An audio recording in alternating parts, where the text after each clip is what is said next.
एक आदमी ने नायलॉन की रस्सी को कार के टायर से बांधा और पूरी ताकत से उसे कसकर बांध दिया। फिर वह दो लड़कियों से मिला और एक हॉट एयर बैलून में बैठ गया। लेकिन जैसे जैसे बैलून जमीन से दूर होता गया, एक लड़की को कुछ अजीब सा महसूस हुआ। जब उसने सवाल पूछा तो उसकी सहेलियां भी चौंक गईं। उसकी सहेली हैरानी से उस आदमी को देखने लगी, क्योंकि उसने रस्सी का दूसरा सिरा गुब्बारे की टोकरी से नहीं बांधा था। गुब्बारा ऊपर जाने लगा और दोनों में झगड़ा हो गया।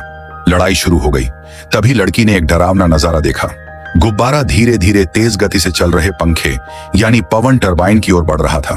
सबको समझ आ गया कि अगर कुछ नहीं किया तो यह मांस की चक्की उन्हें कुचल देगी। थोड़ी होश में आई आत्मा पॉलन ने तुरंत गैस वाल्व खोला और सीट बेल्ट बांध ली। अब चारों बस यही दुआ कर सकते थे कि गैस बढ़ाकर गुब्बारा ऊपर उठ जाए और वे बच जाएं। लेकिन समय बीतता गया और ऐसा कुछ नहीं हुआ।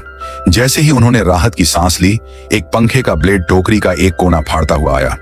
वह आदमी उसकी चपेट में आ गया और बेकाबू होकर टोकरी से बाहर लटक गया। अब गुब्बारा हवा में कूड़े के ढेर की तरह लटक रहा था, लेकिन किस्मत ने साथ दिया। टोकरी धीरे धीरे नीचे बैठ गई और तीनों बच गए। लेकिन गुब्बारे के बीच में लकड़ी का एक टुकड़ा फंस गया। खून बहता देख जेनी डर गई। उसे एक तरकीब सूझी। उसने अपनी कमीज फाड़कर घाव पर बांध दी। खून बहना बंद होने के बाद पॉलन को होश आया और उसने जेनी से कहा कि गैस बंद कर दे। अगर हम और ऊपर गए तो या तो ठंड से मर जाएंगे या ऑक्सीजन की कमी से अपना दिमाग खो देंगे।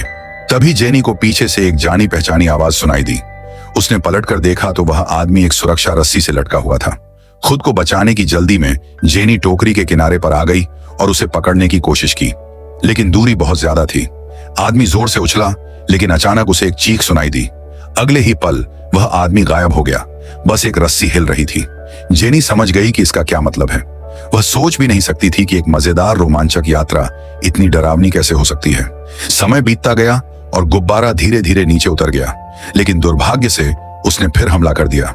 वे समुद्र के ऊपर थे। अगर वे अभी कूद भी जाते तो भी तैरना न आने के कारण मर जाते। तभी जेनी को दूर एक क्रूज जहाज दिखाई दिया। उसने जोर से हाथ हिलाया। जहाज पर मौजूद लोगों ने भी यह देखा, लेकिन उन्हें लगा कि यह कोई सामान्य घटना है। उन्होंने भी हाथ हिलाकर अभिवादन किया। गुब्बारे में बैठा पॉल जोश में आकर खड़ा होने की कोशिश कर रहा था, लेकिन झटके से समुद्र में गिर गया। जेनी ने रस्सी फेंकी, लेकिन दूरी बहुत ज्यादा थी। अब जेनी ने सुरक्षा रस्सी दूसरी लड़की से बांधने की कोशिश की ताकि वह उसे बचा सके, लेकिन तैरना न जानने वाली लड़की डर गई। जेनी ने खुद रस्सी बांधने का फैसला किया, लेकिन जैसे ही वह पानी के पास पहुंची, तीर ने उसे जकड़ लिया। वह देखती रही कि वह आदमी धीरे धीरे पानी में डूब रहा है। अब जिंदा रहने की जंग शुरू हुई। क्रूज जहाज बहुत दूर जा रहा था। तभी जेनी ने गुब्बारे पर एक बैनर देखा। उसने अपने साथी का पैर पकड़कर उसे उल्टा लटका दिया और बैनर नीचे खींच लिया। फिर उसने अपनी हथेली काटकर खून से SOS लिखा, लेकिन जहाज पर मौजूद लोग जो उत्साह में डूबे हुए थे, इस पर ध्यान नहीं दे रहे थे। अब गुब्बारा फिर से नीचे आ रहा था। मौत करीब थी। गुब्बारे को फिर से ऊपर उठाने के लिए उन्हें एक दमकल कर्मी की जरूरत थी, लेकिन लाइटर तो उस आदमी की जेब में था जो पहले ही डूब चुका था। तभी जेनी की नजर शैंपेन की एक बोतल पर पड़ी। उसने उसे धूप में पकड़ा। क्या वह इससे आग जला पाएगी? कई कोशिशों के बाद भी वह तरीका नाकाम रहा। तभी अचानक उसकी नजर एक कंडोम पर पड़ी। लड़की ने जल्दी से उसका रैपर फाड़ा और उसे शराब की बोतल के मुंह पर लगा दिया।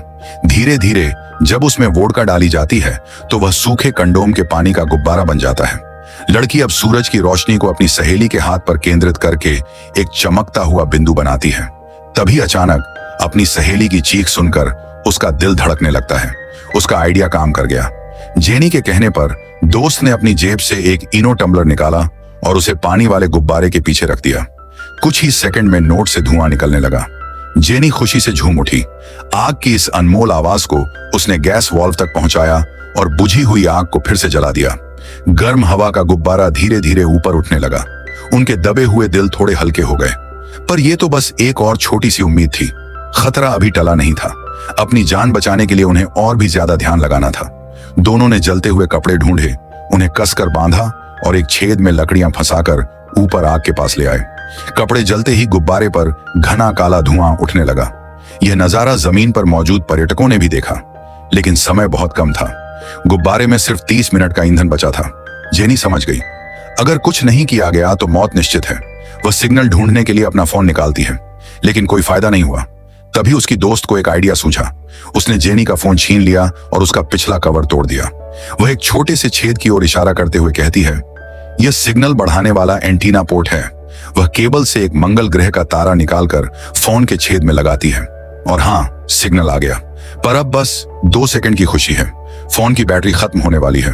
अब जेनी के चेहरे पर सारी उम्मीदें खत्म हो चुकी थीं। गुब्बारा हवा के साथ तैरने लगा। थोड़ी ही देर में उसका ईंधन खत्म हो गया। चाहे उन्होंने कितनी भी कोशिश की हो, उसका समुद्र में गिरना तय था। खुद को बचाने के लिए वे टोकरी के ऊपर चढ़ गए ताकि पानी कम हो जाए। और फिर वह भयानक पल आ गया। गर्म हवा का गुब्बारा समुद्र में गिर गया था। दोनों बेबस होकर टोकरी पर खड़े होकर पानी को नीचे जाते देख रहे थे। सिर्फ मनोरंजन के लिए इस गुब्बारे पर चढ़ने का फैसला उन्हें मौत के मुंह में ले आया था। 5 मिनट बाद पूरा गुब्बारा समुद्र में डूब चुका था। जेनी और उसकी दोस्त बिना किसी सहारे के पानी में तैर रही थीं। अब उनकी मौत जोर जोर से आ रही थी।